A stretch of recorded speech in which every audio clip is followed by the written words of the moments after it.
Нет. А что? Аскетизм напишите. Давайте сразу напишем.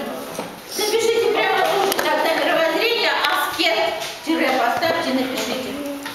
Это тот, кто отказался от всех благ жизни. От всех благ. Какие блага жизни? Вкусно поесть, красиво одеться, даже просто красиво, тепло одеться. У монаха не теплое одеться, вот какой тряпье. Что называется?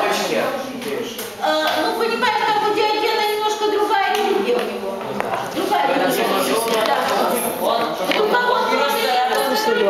А это именно поклонение Богу. Вот прикрылся чем есть.